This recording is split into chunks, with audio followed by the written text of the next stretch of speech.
por baixo. Isso mesmo, é verdade. Bom ponto. Aí o Internacional mal e o Ramon Dias péssimo com o que falou. Vitória, que a rodada o Mauro entendeu bem, foi boa para ele, empatou e ficou fora da zona de rebaixamento. O Fortaleza empatou também. Fortaleza empatou também. O Juventude venceu, mas ainda está atrás. Quer dizer, continua atrás ali, uma diferença... E aí os 4 ali, Santos, Juventude, Fortaleza e Sport. Muito bem. Juca, o campeonato está definitivamente reaberto. Se alguém duvidava que já tinha acabado, que ia acabar logo, não. Tá Palmeiras e Flamengo passo a passo ali. Sem dúvida, o campeonato está como o diabo gosta. Vai escapar com o bem. Nosso objetivo de likes, já que um nosso assinante pediu 8.000, eu vou aumentar o teto para 9.000 likes, certo de que chegaremos a coisa de 11.000, mas vamos ficar pedindo 9.000, que estará de bom tamanho. Rapaz. E o que é mais interessante neste momento do Brasileirão é que, se a gente não tinha dúvida de que Palmeiras e Flamengo lutariam até o fim, a gente também não tinha dúvida sobre os 4 que cairiam. E a essa altura temos. Porque não será grande surpresa se 2 dos que estavam condenados à queda se safarem. Não é? Porque o Vitória faz essa campanha de recuperação e o Fortaleza parece querer tirar o pé da lama. Mesmo o Juventude ainda pode acreditar, depois de ganhar do Vasco em São Januário. Quer dizer, definitivamente caído está o Sport apenas. E olha, teremos, como disse Zé Trajano, emoções até o fim. Agora, eu não entro numas de criticar o Palmeiras. Não acho que o Palmeiras tenha feito uma má partida em Mirassol. Fez um mau primeiro tempo, mas recuperou-se no segundo. Apenas encontrou um time que é a grande sensação do campeonato. Eu aposto que não darão a Rafael Ganais o título de melhor técnico do campeonato, mas ele é o melhor técnico do campeonato. Com um time absolutamente bem organizado, surpreendente, sem nenhuma estrela, com jogadores veteranos. Que campanha faz o Mirassol? E apenas para provocar meu amigo Danilo Lavieri, convenhamos que, embora tenha jogado depois muito bem, Carlos Miguel tomar uma bola entre as pernas foi chato. Teve isso. O corintiano tá. Eu vou aproveitar para mandar um abraço aqui para outro que gosta de brincar comigo, viu, Juca? Da sua família aí. O grande Vessone. Tá sempre mandando mensagens aí. Um abraço pro grande Vessone. Ele fica ali marcando cada chute do Carlos Miguel. Não, errou aqui, não, falhou aqui. Mas tal, eu vou te falar que desviou no pé do Murilo esse chute aí debaixo das pernas. Não que isente o Carlos Miguel, mas desviou. Bom, o fato é que o Palmeiras vive o seu drama do G6. Né? Pegou o time do G6, é difícil para ele. Tem até uma tela aí pra gente mostrar o aproveitamento do Palmeiras contra o G6. Mas enfim, Danilo, o que houve ontem? Porque, além do fato de ser o G6 e o Palmeiras não ganham de G6, o que aconteceu para o Palmeiras perder? Foi o Mirassol? Eu acho que quando a gente vai analisar o jogo, acho que o Juca falou bem, o Mirassol é o time que ainda não perdeu nenhuma nessa temporada dentro de casa, então a gente tem que colocar isso em questão. Eu já imaginava que o jogo ia ser difícil, mas eu não imaginava ver o Palmeiras na roda no primeiro tempo. O Palmeiras ficou na roda no primeiro tempo. Depois do Mirassol ter feito 1-0, o Mirassol continuou marcando em cima, continuou fazendo o Palmeiras sofrer muito. A marcação alta não encaixou. O Palmeiras o tempo inteiro sofrendo com aproximação muito boa do Mirassol. O tempo inteiro o Palmeiras tendo que correr para trás.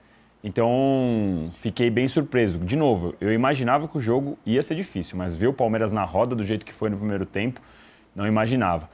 Esse gol logo no comecinho do jogo e depois o Palmeiras ainda encontra o empate, mas o Mirassol foi melhor durante todo o jogo. E aí o segundo gol do Mirassol é um negócio absurdo. Tem gente falando da falha do Carlos Miguel no primeiro. Como eu disse, eu acho que a bola desvia no pé do Murilo. Tira ele levemente ali, não que tenha sido, nossa, isso isenta tudo do Carlos Miguel, mas para mim o pior é o segundo gol. Porque no segundo gol, a zaga inteira do Palmeiras fica parada. O Carlos Miguel tem 2,4 metros. E lateral, se ele, né? ele de lateral, se ele sai gritando ali, eu acho que os caras do Mirassol nem tentam pular, porque o cara tem 2,4 metros, tinha que ter saído na bola. Então, para mim, a pior falha do jogo, do Carlos Miguel neste jogo, foi neste lateral. Embora, a gente tenha que destacar, se não fosse o próprio Carlos Miguel, o primeiro tempo poderia ter terminado 3-4-1, porque ele fez 2 defesas bem difíceis. Então, o jogo poderia ter sido ainda pior. No segundo tempo, o Abel Ferreira mudou, encontrou um time um pouco melhor, especialmente pela saída do Murilo, que estava muito inseguro. Bruno Fux entrou distribuindo um pouco melhor o jogo. O Palmeiras se encontrou um pouco mais. O Mirassol baixou também, deixou de tentar marcar tanta pressão assim. Aí o Palmeiras melhorou, criou 2 boas chances, uma com o Andréas, que o Walter fez uma boa defesa numa batida de falta, e outra do Flaco Lopes, que fez um desvio com força insuficiente. O Walter salvou em cima da linha. E depois o Abel começou a tacar atacante meio campo para frente, o Palmeiras ficou num chuveiro atrás do outro, o Mirassol com 10 dentro da defesa, da pequena área, e conseguiu afastar todas as bolas. O Palmeiras fez um jogo ruim. Sim, o Palmeiras sofre muito contra o G6, estava até falando com o Arnaldo isso antes de começar o programa. Se o Palmeiras tivesse metade, não precisaria, o Palmeiras tem 20% ou 18% de pontos. Se o Palmeiras tivesse 40%, 50%, a gente estaria falando agora de um Palmeiras com 4, 5 pontos de vantagem para cima do Flamengo, em 6 rodadas. Aí sim a gente poderia estar falando de um campeonato já encaminhado. Do jeito que está hoje, justamente por o Palmeiras ser fraco contra o G6, que o campeonato ainda está totalmente aberto. O Palmeiras perde o ponto contra o Mirassol, o Cruzeiro, e para sorte do Palmeiras é que Flamengo e Cruzeiro perdem ponto contra o Ceará, contra Grêmio, e aí o Palmeiras continua na liderança, mesmo com esse desempenho pífio aí que a gente está vendo na tela. Arnaldo, o negócio é o seguinte, a partir de agora o Palmeiras tem o Santos na próxima rodada, daqui a pouco a gente vai falar do Santos, do Neymar e tudo mais, que até que não está jogando tão mal, mas perdeu ontem de novo. Mas nesse jogo contra o Santos, o Palmeiras não vai ter os convocados da data FIFA, que são muitos, né? Gustavo Gomes, Sousa, Vitor Roque, Piquerez, todo mundo. E mundo. os uruguais que vão ser oficializados hoje. Sim, e não terá também o Andreas Pereira, ou seja, vai para esse jogo aí. E possivelmente não terá o Alan, que vai ser julgado o efeito suspensivo dele hoje. Julgado o efeito suspensivo do Alan, ou seja, o Palmeiras vai enroscado para esse jogo aí. Deu uma complicada, hein?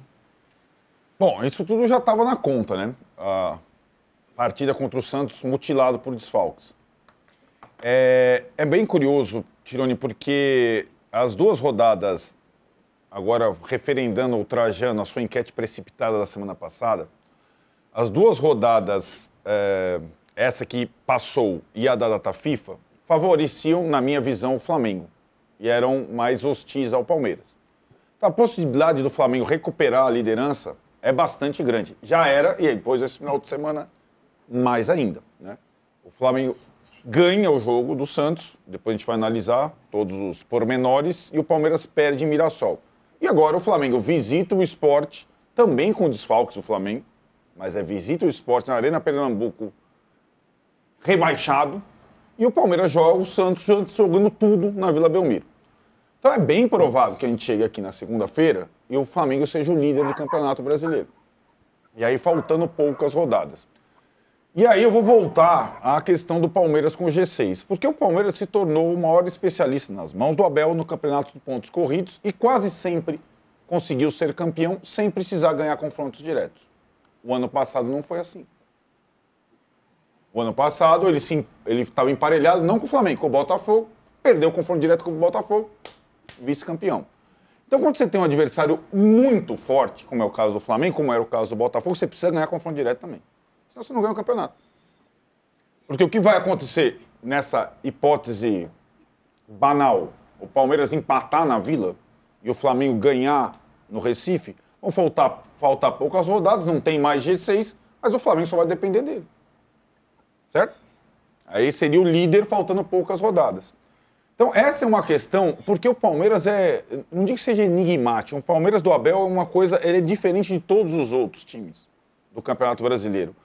Ele joga qualquer partida efetivamente, ele não joga blasé contra o Sport, contra o Juventude, contra o Ceará, mas ele não se prepara bem para confrontos diretos. Tem sido assim.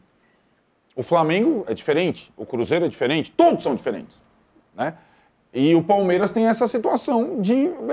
não é uma coisa qualquer, 10 partidas, uma vitória. 10 partidas, uma vitória contra os principais. Uma vitória em 10 jogos.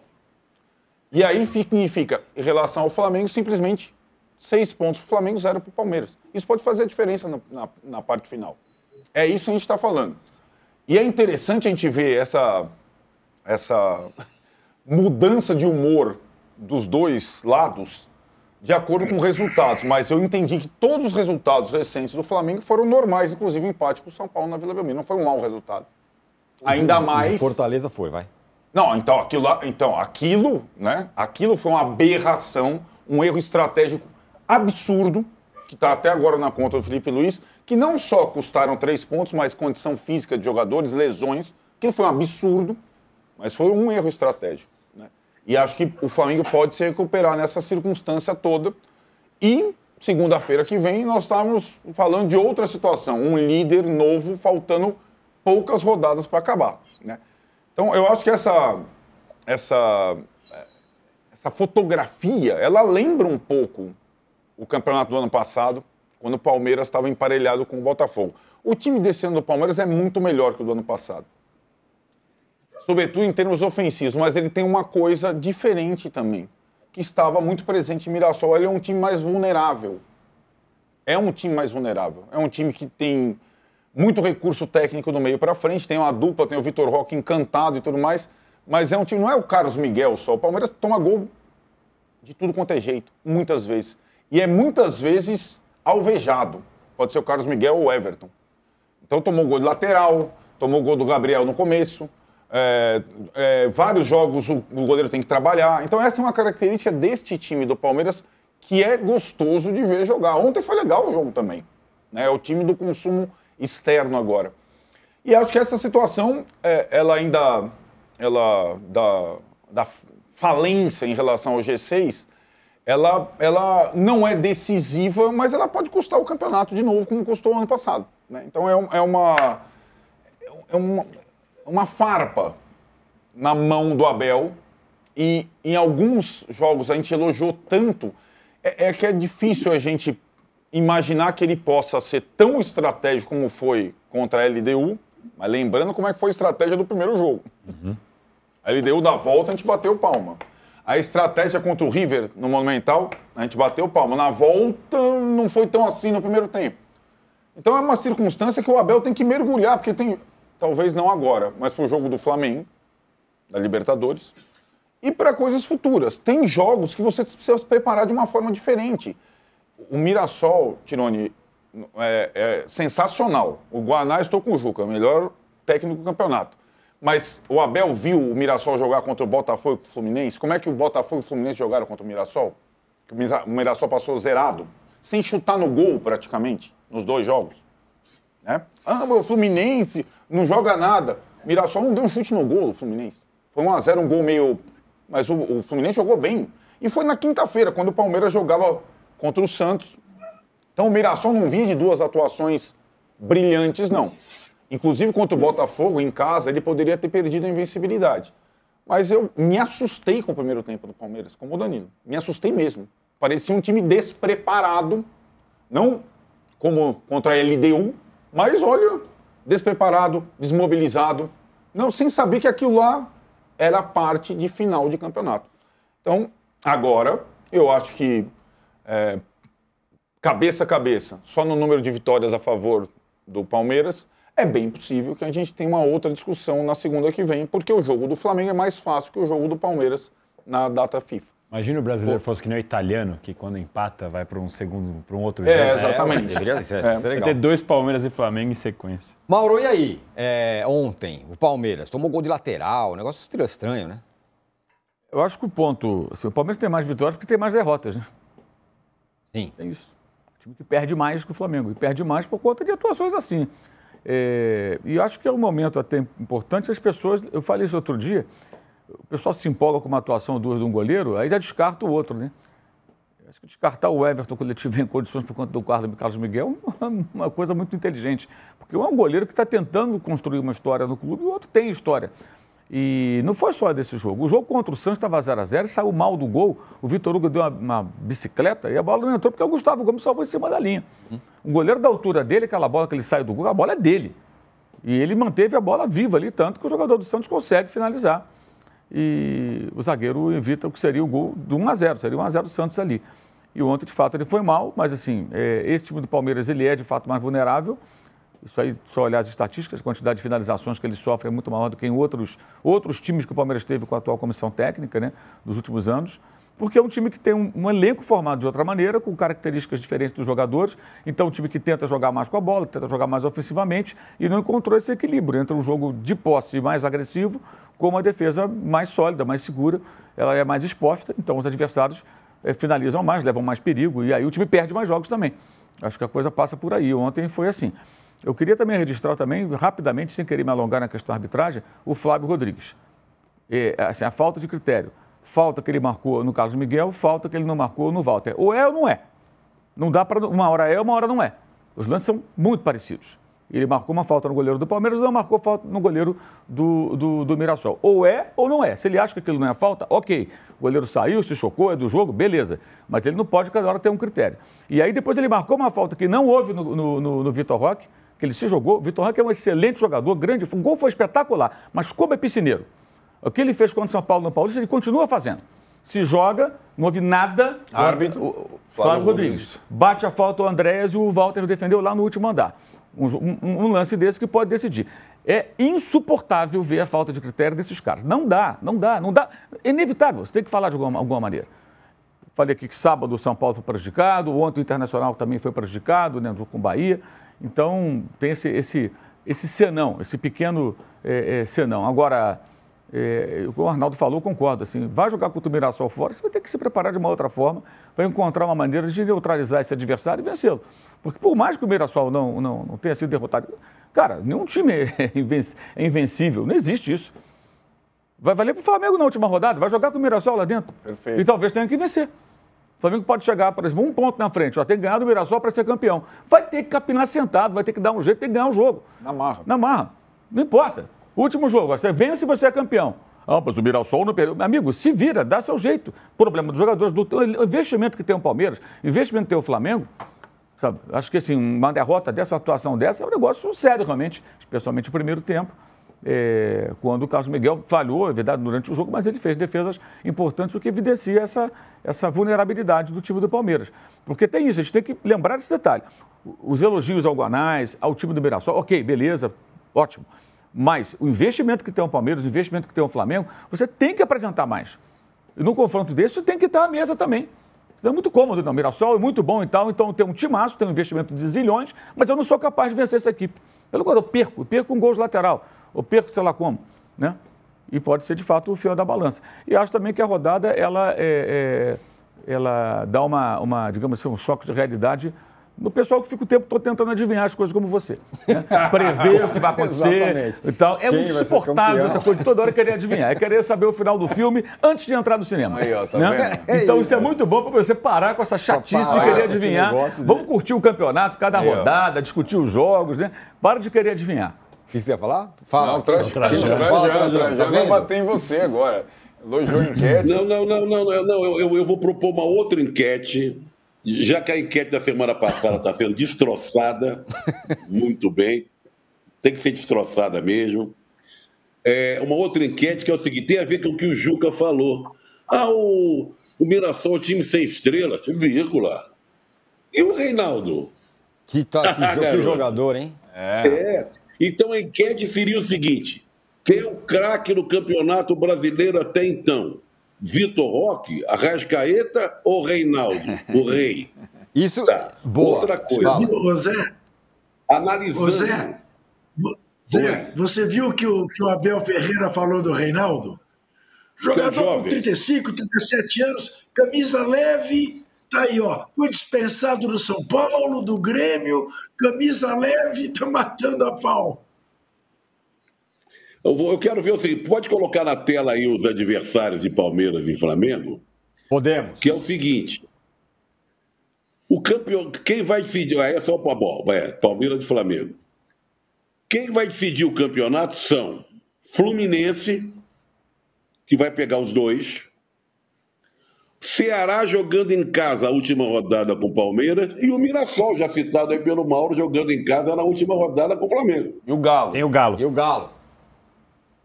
Tem o Galo. Mas o Galo, eu ainda faço uma observação em cima da Sul-Americana. Eu acho que ele está visando, ela está melhorando e tal. Mas a rodada final, com o Ceará jogando em casa, no Castelão, e o Mirassol jogando lá em Mirassol, um contra o Flamengo, outro contra o Palmeiras, são jogos que nós vamos ficar, né, uma expectativa imensa, porque são jogos que vão decidir. E o Fluminense pega em casa ou fora esses adversários? Fluminense clássico contra o Flamengo como mandante e pega o Palmeiras fora, pega o Palmeiras no Allianz. Porque o Fluminense tem se destacado por jogar em casa, né? Em casa não consegue perder. Mas olhando essa tabela aí, tem muita água para correr debaixo da ponte, o que justifica, mais uma vez, a paulada que levou a enquete da semana passada. Compensação dessa semana é ótima. Você falou assim, quem é o jogador do campeonato? Tem uma tela aí com alguns dos destaques do campeonato. Vamos dar uma olhada aí sobre mais participações em gols no Brasileiro. Arrascaeta, 30 jogos, 17 gols, 13 assistências. Caio Jorge, 30 jogos, 17 gols e 7 assistências. E o Vitor Roque, 30 jogos, 16 gols. E o Reinaldo, não aparece o Reinaldo? Reinaldo, só de assistência, ele deve ter umas 30 nesse campeonato.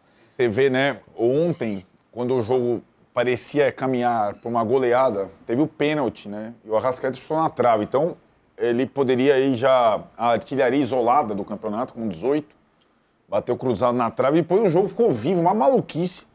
Mas ele teve o pênalti, que agora ele começou a bater, nem batia, nem era o batedor principal e acabou acertando a trave. Jorginho tava fora você também. pediu, Trajano, o Reinaldo tem 11 gols e 6 assistências.